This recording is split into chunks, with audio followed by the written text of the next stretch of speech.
How do I get on the internet? With the Internet A to Z Starter Kit, it includes everything you need. Netscape Navigator software, a $45 value, free. And a personal email account, free. Plus 336 hours internet use free. How do I get on the internet? Time for another word from the Cringely Glossary of Geek. This word is browser. An attractive, easy-to-use shop window, a gateway to the riches of the internet. The browser opened up the internet to everyone. Netscape came out, and then Netscape had its IPO in August of 1995. Yeah. That was when I just saw so much promise of new companies that could be created that I had these 12 ideas I wanted to start, and I didn't know which one to start, and I wanted to start all 12. And that's why I started Idea Lab. So we started Idea Lab in 1996 because of that. That is Bill Gross. He is the founder of this incubator that has helped launch 150 different companies in all sectors, from AI to carbon capture to robotics. I'm talking to him in Pasadena at Idea Lab's offices, which are tucked away in a strip of what look like old storage warehouses. It's a much different vibe from the sprawling campuses of tech companies in Silicon Valley. Bill is what you might call a Renaissance man. He is a serial entrepreneur. He actually appeared on the cover of Inc. in February of 1997. In true LA fashion, he rubs shoulders with celebrities like Steven Spielberg and Michael Douglas, both of whom have invested in Idea Lab. Bill is even a painter. His office is littered with his works, many which are replicas of Van Gogh's. He particularly likes repainting the Starry Night, and even has created a mural in the office of many painted versions of that Van Gogh masterpiece. I remember seeing Mark Andreessen on the cover of Time magazine and just thinking this whole new area is so fruitful for new companies. Where were you then when you first saw him on the cover of Time magazine? I think I was at my company, Knowledge Venture, which was an educational software company that we had started. It was in Glendale. And multimedia PCs were the rage back then. I was making CD-ROM software, but then I had all these ideas for businesses that should move to this online world. And like I said, I thought there should be an incubator to make all those companies at once. And that's why we started Idea Lab. Mark Andreessen is spawning a whole new generation of internet entrepreneurs, well past the city limits of Palo Alto. The potential was seemingly endless. I remember when I saw Mosaic, I thought, this is like HyperCard or like hypertext or like the things that people have envisioned for a long time, but now it's available on a global scale. And I really thought it was incredible. I really thought it was just unbelievable how powerfully simple it was and how open it was. And basically, Mark Andreessen talks about this a lot.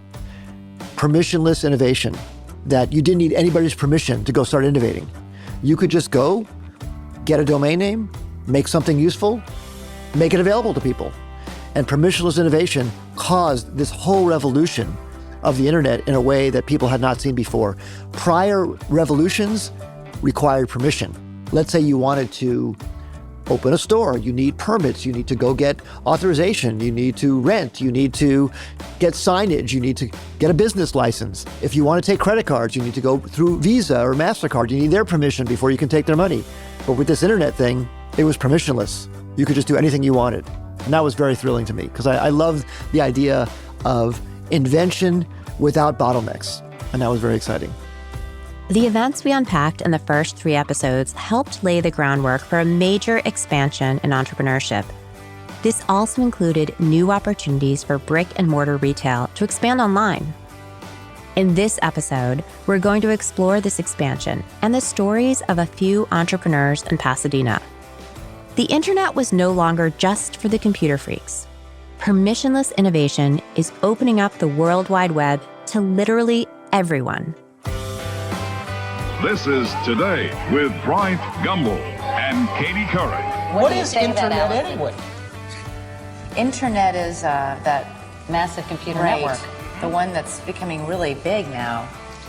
What do you mean? That's big. How does one? What do you write to it like mail? No, a lot of people use it and communicate. I guess they can communicate with NBC writers and producers. Allison, can you explain what internet is?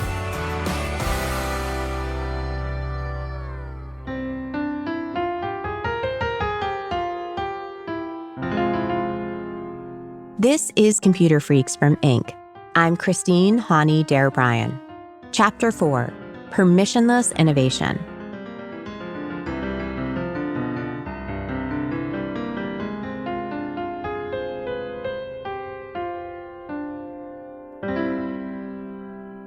Some entrepreneurs are born and some are made. Bill Gross was definitely born an entrepreneur. I heard that a few other people who were early entrepreneurs sold candy, and I sold candy. When I was 11 years old, had candy for sale 3 for a quarter when candy bars were 10 cents. And at the pharmacy near where I lived, they sold for 10 cents.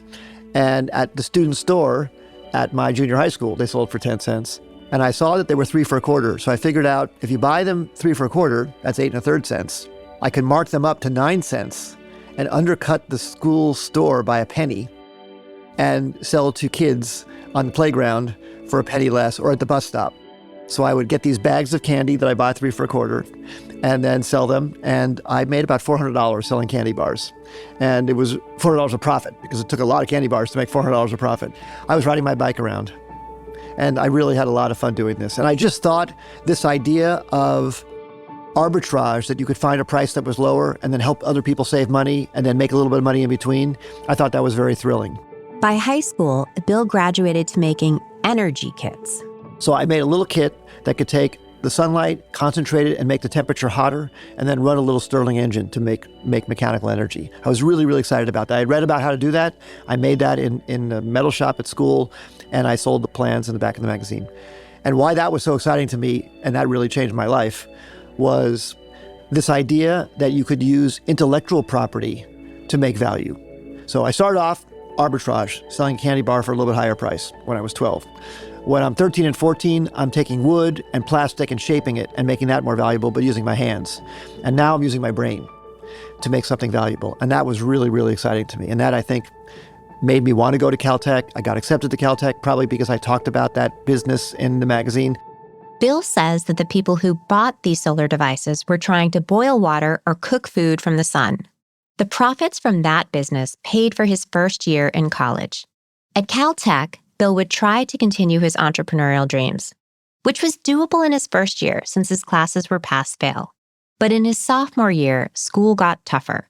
He couldn't keep up with studying and his businesses, so he closed his side hustles, but just for a little while. But then later at the end of my sophomore year, when I was back smooth on a track again, I really wanted to get a stereo system, and I couldn't afford what I wanted to get. But someone said, oh, you can sign up to the student shop and you can make your own speakers. You can take the electrical engineering courses to learn how to design them. There's acoustic engineering classes you can take to learn about optimizing them. Why don't you just do that? And I thought, that's exciting. I'm good at woodworking. Let me do that. So I made a pair of speakers for myself that sounded pretty good and certainly good per dollar, the amount of dollars I spent. And then everybody in my dorm wanted a pair. As you can tell, Bill had a knack for finding a market. Kids love candy. He buys it at a discount and sells at a markup. He makes a solar-powered machine, sells enough to cover a year's worth of tuition. Now, everybody wants his speakers. So I started making speakers with my friends in the student shop from midnight to 4 a.m., after classes, after homework, and making them for everybody on campus. And then soon everybody on campus wanted a pair, and I made probably 500 pairs of loudspeakers over the next year and a half, all providing them at cost to all the other students because I was using Caltech property and Caltech machines to do this, so I didn't want to charge a profit. And there's an honor system at Caltech about not taking unfair advantage of other students. But then someone suggested, well, you shouldn't sell them at students at a profit, but off campus, you could sell them to other people at a profit. So I started selling them to people all around Pasadena. Started installing stereo systems to all the wealthy people in San Marino's homes. And I built a speaker business that I called GNP, Gross National Products.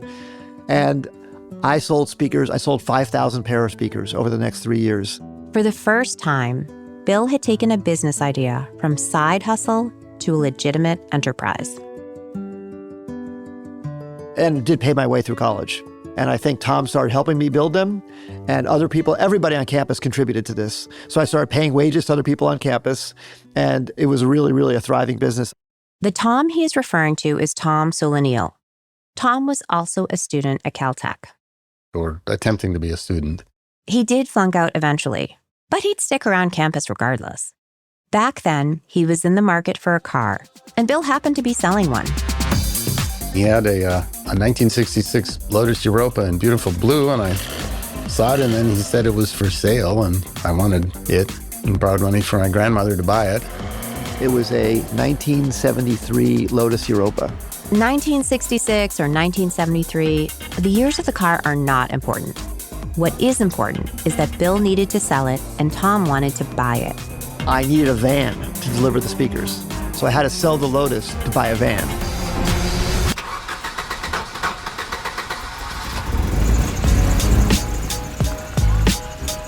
And it was a really big change because I had this great sports car and now I had to buy a van, a Ford Econoline van.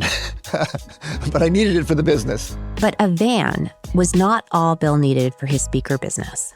And he also was looking for labor to build loudspeaker cabinets in the Caltech student shop. And I was a student shop member even though I was no longer a student. So that's how Tom came to work for Bill the first time. Let's pause on Bill's story for a bit and focus on Tom, who lives not too far from the Idea Lab offices. Last spring, me and my producer Josh drove up into the foothills of the Sierra Madre Mountains to meet Tom. Yes, those are the mountains you heard about during coverage of the Eden fire. Tom lives in a vintage 1921 cabin shaded by tall trees. It's an unsettling and prescient place because half of Tom's neighborhood had burned down during the Kinneola fire in October 1993. And he is living on the side of the street that mainly survived. Unlike Bill, Tom was never that interested in business. His real passion was space. I flunked out of Caltech and fell into creating a rogue proposal to NASA for the camera on Mars Observer, which had no plans to have a camera. And through a political accident, it was accepted. And I was the systems engineer to build that camera. It was like a 1960s spy-grade camera, but much, much smaller and efficient, but to spy on Mars. Tom went from Caltech dropout to speaker builder to eventually NASA engineer. You'd think this would be the start of a lengthy career following his passion for space.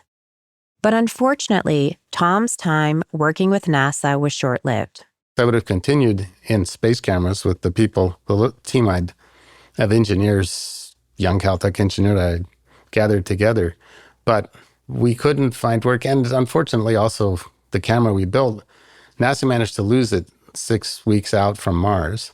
This was in August 1993. Tom had hit a dead end. But then, much like Marty and Alan in episode 1 of this series, Tom discovered the World Wide Web.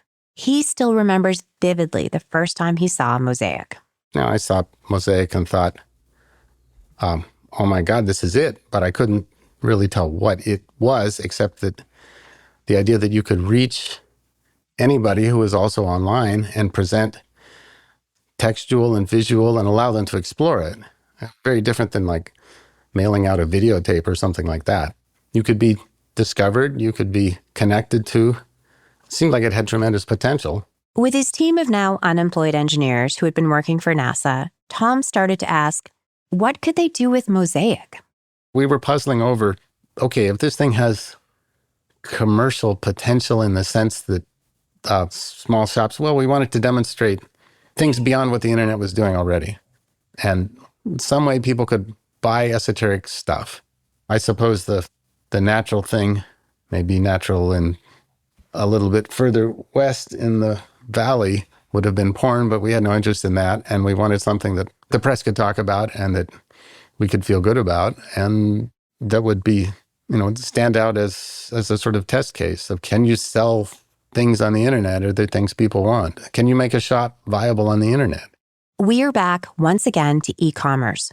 Tom and his team wanted to experiment with putting a brick-and-mortar retail store online. It was 1994 by this point. So you could make a website for a store, and we know that in 1994, browsers were starting to implement security protocols. Being able to buy something over the web was possible, but Tom would need a local business willing to test out his assumption. We had these 7 engineers in this small 1,000 square foot industrial unit, and it was a few blocks from Old Town Pasadena, which had the shops and restaurants. And so I'd walk up, and a favorite place was the Goldstein's Bagel Place. I'd get my bagels and then walk by another shop on the way back, which was Perry and Monica's hot sauce shop. It was called Hot Hot Hot and was a tiny store, no more than a few hundred square feet of retail space. And they sold hundreds of varieties of hot sauce. I bought different hot sauces and did a crazy thing. I put them on my bagels, but maybe that's a California thing, or maybe that's just an idiot thing because, too much habanero sauce on a bagel, it soaks in and then it stays with you and then you remember it later. This was the esoteric type of shop that Tom and his team were looking for. Plus, he liked what they sold. So one day, in a moment that would change Tom's life and the life of Hot Hot Hot's owners, Monica and Perry, Tom made his pitch. Hey, you want to try setting up a shop on the internet and selling? Okay, so maybe this wasn't the dramatic moment of Hollywood movies shot on the other side of town. But Hot Hot Hot would end up being one of the very first online stores in history.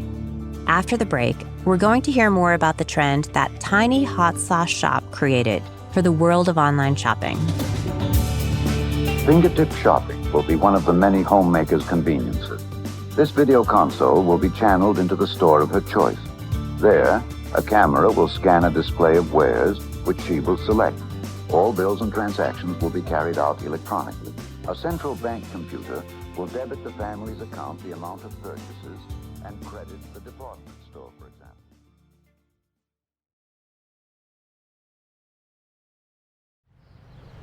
We are standing in front of what was Hot Hot Hot. Yes. So paint a picture. What would it look like back in the day?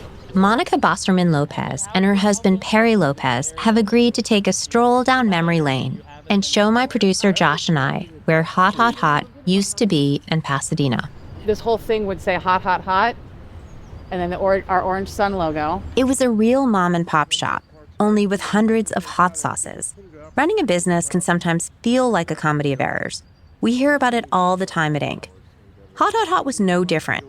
The awning Monica is referring to, the story behind it getting installed, might as well have been a scene from a sitcom. We hired somebody to do the awning, to have our logo put on it. And I showed him the logo. I said, this is what we're going to do. He goes, okay. Afterwards, I said, okay, remember, we're going to have Hot Hot Hot and the Orange Sun. So that he knew everything was, I said, okay, fine. He comes up, parks right here. He goes, okay, I got it. I said, just put it up. We'll come out and check it out when you're done. He goes, okay. So about a half hour, so he got it up there. He goes, okay, come on, take a look at it. So we were both here. So we came out here and got in the street and looked up. It said, Hot Hot Hot and the Orange Sun. I said, where's the logo, man? He goes, oh, you wanted that? I said, yes. Of course we did. The sun, the orange sun. And that was just before we were opening. So we opened with it saying Hot Hot Hot and tape over the Orange Sun. Right. It's been a long time since Monica and Perry moved on from that shop. Monica now works as the marketing director for the Pasadena Educational Foundation. We met up with her at a Pasadena school building before we went by the former location of Hot Hot Hot. Perry moved on to do graphic design and construct websites for other businesses. They still dabble in entrepreneurship on the side, but this first venture started in 1994. We had seen this magazine called Chili Pepper Magazine, and we liked to cook, we liked the Southwest, and we got excited by it. So I had got it as a gift for him. And then we ended up going to the Fiery Food Festival in Albuquerque, and it just was the thing we were thinking about at the time. It was fun. So they opened a shop. Monica showed me an old picture of what the inside of the store looked like. Can you describe to me what I'm looking at in this picture here? This is us in the store, and you're holding Pure Hell, and I think I'm holding Inner Beauty. And you can see our big neon sign behind us, which was so glorious. Also, the shelves were all plywood. They were deliberately done very rustic-y with like strips of orange across them. So it was meant to be like you were traveling somewhere. So it had that kind of funky kind of feel to it. This is the corner of the store, and this is before we took a picture with our giant Cholula bottle. What was the refrigerator for? In the store, you could taste things. So we always had samples. Oh, okay. We were new. We were something different. It was small, and people were finding us. And we got very lucky that LA Times food critic was a big fan. So we did hot sauce tasting events. And where did customers come from? All over, all over. One of those customers, as we know, was Tom. Tom was a regular customer of ours. He came in almost every day. And he would come in and he would, the store's very small, so it was just me in the store, 300 square feet and hot sauces. And he'd come in, usually there wouldn't be anybody else there, and he would look around. He didn't really talk to me much. And then he would buy a different hot sauce almost every day. And soon, Tom would make his pitch. We've heard the story from Tom's perspective. Here is how Monica remembers it. One day, I came to the store, and I somehow managed to get myself locked out. So I was standing on the street waiting for Perry to come get me. And Tom came around the corner and we were he's like, oh, hi. And I'm like, I'm locked out. And so we were talking. We were just briefly talking. I said, Perry'd be here in a minute. And he's like, okay. He said, would you be interested in putting your store on the internet? And I said, sure. He said, do you know what the internet is? I said, well, my husband's on it at night. Remember, this is 1994. We met with him and he told us that they were creating an e-commerce store, in which I don't even think there was a word e-commerce at the time, but people are gonna be able to order online and no one's done it before and we don't know what's gonna happen with it. And we said, this will be fun. And we worked out the ideas of how to organize it. Because organization was really important if you're going to shop online, because you can't just turn the pages. So making sure that as we were thinking about from a customer perspective, how things would go through, how people would be able to find it by heat level, by area. And so they were able to do the programming based on what we were thinking, how customers would need to see it. Just like when they started Hot, Hot, Hot in the first place, Monica and Perry jumped into this new internet venture without hesitation. Hot, Hot, Hot was one of the very first e-commerce stores on the web taking orders. As Tom remembers it, the site actually started accepting orders in September of 1994. Because this was such a new process, Tom, Perry, and Monica had to figure out how exactly they would work together to sell things online. Here is Tom again. We felt really that to be a decent experience, you needed to be able to go from page to page on a website and collect bottles like I would in the shop, and then just check out with all your bottles collected. But that shopping cart, that's so obvious, but nobody had it. The technology didn't support it. There weren't cookies. So we said, well, we have to do this.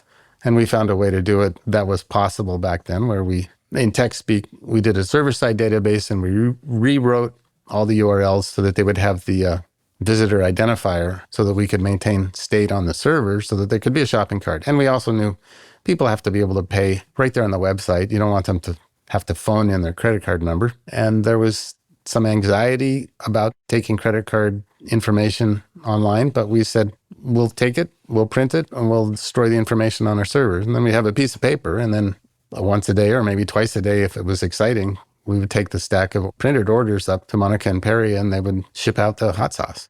So yes, in the beginning, Tom and his team were literally walking over to the hot sauce shop to check on orders placed on the web. And it's also important to note that this was before the protocol war over web security we discussed last episode was resolved. How does it work then? Do I call in with my credit card number? Do I put it into the system? No, that's what made it an e-commerce enabled site, which was new. You could go look at a catalog maybe online, but you couldn't press a button, have your credit card charged, and place an order.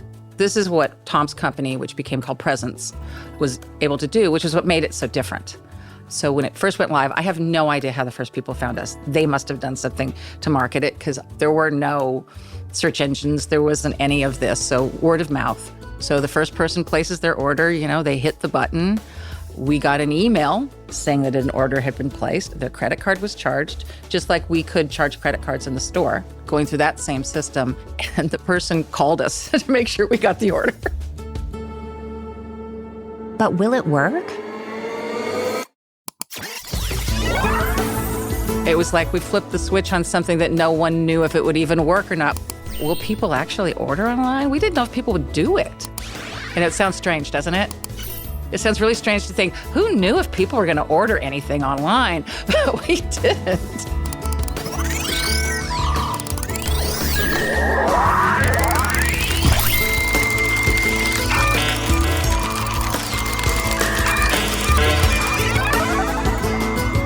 Well, it did work. People loved it.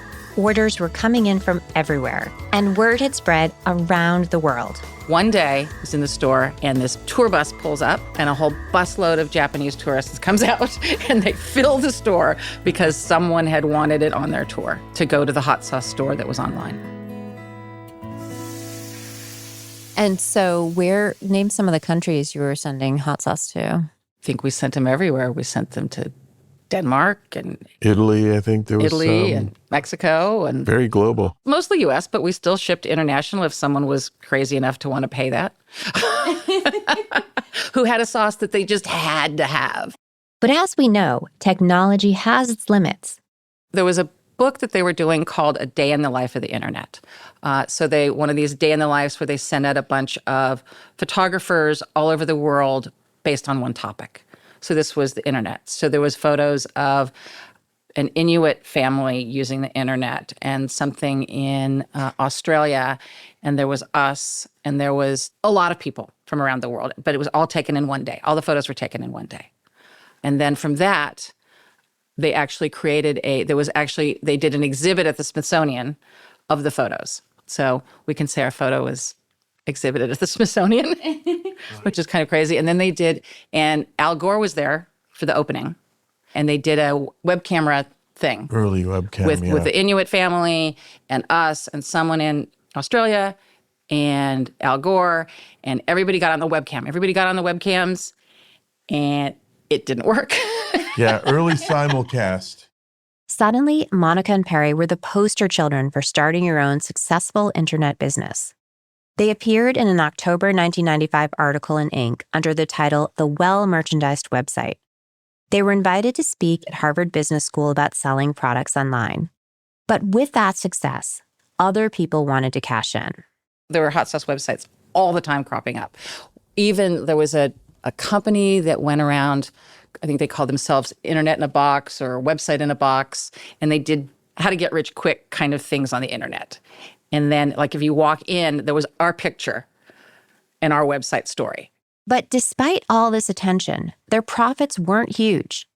Inc. magazine reported that online sales generated 20% of Monica and Perry's $300,000 in annual revenue. But even if e-commerce wasn't yet bringing in huge sums of money, plenty of other shops wanted to be online, just like Monica and Perry. We started in the summer of 94, and so we didn't get to be the very first, but we got to be better, and we got to be there before this bookseller up in Seattle. That bookseller Tom is referring to is, of course, Amazon. I didn't leave the house. In fact, I never saw your gift. I did it all by house. I didn't venture to the mall. I didn't waste a day. Your thoughtful friend who's still in bed. Thanks to Amazon.com. It's hard to even remember how different internet shopping was back then. Monica and Perry didn't have advertisements bringing in customers. They didn't have influencers driving hot sauce fans to their site to buy Cholula hot sauce. And they didn't have search engines driving traffic. Their market was limited to, essentially, word of mouth among a relatively small number of people on the web. So how were you navigating search back then? You were really trying to do keywords. It was keywords, keywords, keywords, keywords. And there were, at some point there was ads that you could do in search engines and trying to stay ahead of the keywords. At a time, you could upload tons of keywords and you could download keyword suggestions from Yahoo. And it's an ever evolving, moving bar trying to do marketing online, as we all know, right? The Yellow Pages, the Yellow Pages were online. You could buy ads in the online Yellow Pages. If anybody doesn't know what Yellow Pages are, you used to get a phone book that had yellow pages, which were for businesses. The white pages were for people. Do you guys remember the Yellow Pages? Maybe you sat on one visiting your grandparents when you needed to reach the dining room table at the holidays. Well, for a long time, the Yellow Pages served a much greater purpose than a booster seat. You're basically sitting on the old-fashioned form of Google. With all these new businesses popping up all over the web, there needed to be a better way to get to these storefronts beyond memorizing every URL.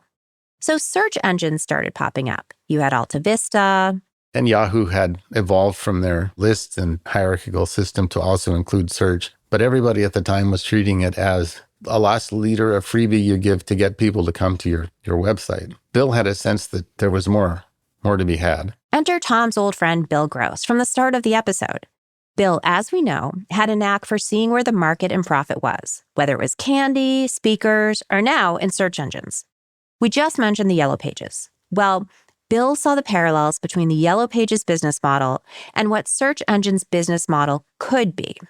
So I'm sitting here at my GNP stereo store on Colorado Boulevard in probably 1982, selling speakers, trying to get people to come into my store. And a salesperson, walks in from the Yellow Pages and says, "Would you like to have an ad in the Yellow Pages?" And I said, "Sure, that would be great." And he says, "Well, what kind of ad would you like?" "Well, I'll take a full page ad." I thought the ads in the Yellow Pages were editorially chosen by how good your store was. That's how big your ad was. And he said, "Oh, okay, yeah, you can have a full page ad." I said, "Is that easy?" He said, "Yeah, it's $9,600 a month." $9,600 a month? A month? My rent was $1,500 a month, and a full page ad was $9,000 a month. And he said, "Oh, yeah, well, that will bring in a lot of customers." And I said, "Oh, I didn't know you paid for these." He said, "Of course you paid for these." That's how naive I was.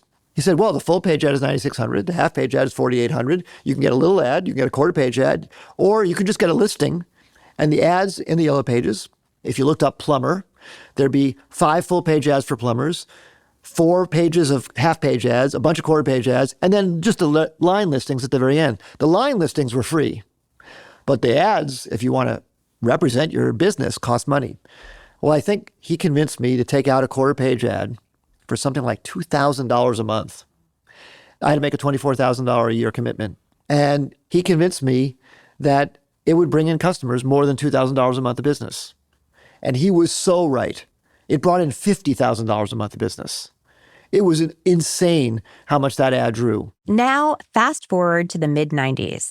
So then the internet comes around, the browser comes around, and I look at that and say, well, what are the different kinds of businesses you could make? Well, one thing you could make is a Yellow Pages online. That would be so valuable. Think about if business can not only just have a little quarter page ad, but they could have pictures of their establishment. They could talk more about it. They could tell you everything about their business and their background. I remember one of the inspirations for citysearch.com was I was in New York for a wedding of my cousin, and I wanted to get a haircut in Manhattan. And I looked up in the Yellow Pages, haircut, and I saw all these ads, but I had no idea what was the kind of establishment I was going to. I just wanted to see pictures of the place to get a sense. You can't do that in Yellow Pages. You could do that online. So I thought City Search would be a great way to build a Yellow Pages online for every business to represent their business. There was a gold mine just waiting to be tapped into with search, and Bill Gross was ready to take advantage of that opportunity. So he started citysearch.com. City Search was the very first company which was like a Yellow Pages online. And we had to go up and down the streets in Pasadena, in Raleigh-Durham, Austin, San Antonio. We picked 20 cities. And we were walking up and down streets convincing stores and merchants that they needed a web page when people didn't even know what a web page was. And we were walking in and making the web page for them. There were no tools to make web pages like there are today. We had a team of 100 artists and developers crafting web pages for merchants, taking pictures of their store, taking pictures of their merchandise, taking pictures of them smiling, pictures of their sign, and putting that together digitally. And this is even before digital cameras. But that led Bill to another even brighter idea, inspired by his beloved Yellow Pages. And that's what we're going to get into next time. Over the course of this episode, you've seen how entrepreneurs were ready to jump into the web with both feet. It was this community that was taking on a larger role in shaping the direction of the internet. Whether that was Mark Andreessen building a multi-billion-dollar company, or Monica and Perry putting their little hot sauce shop online. By 1996, Monica and Perry had expanded into a 1,500 square foot warehouse to keep up with all of their demand from online. But after their son was born in 1997, they downsized by selling the online part and moving their store into another gourmet shop. By the end of the year, they sold the business. They wouldn't turn the hot sauce online store into an e-commerce juggernaut like Jeff Bezos did with his Amazon bookstore. But the impact of what they did with Tom will forever be a part of internet history. As for Tom, he tried starting another business that helped make the internet faster, but that quickly fell into bankruptcy. Then he started working once again for Bill Gross on yet another business. The internet is gaining speed and a bubble is growing. We've only got 2 episodes left this season of Computer Freaks, and the stakes are only getting higher.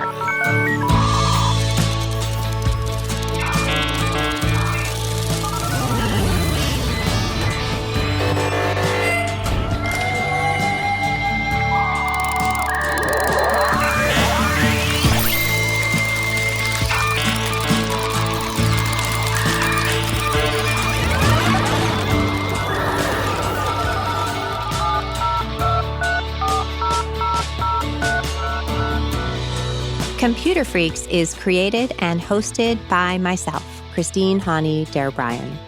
Our executive producer and editor is Josh Christensen. Producers are Miriam Kiparuidze and Taka Zen. Production support from Blake Odom, Matt Toder, and Avery Miles. Music by James Jackman. Sound design and mixing by Nicholas Torres. Fact-checking by Mark Amundsen.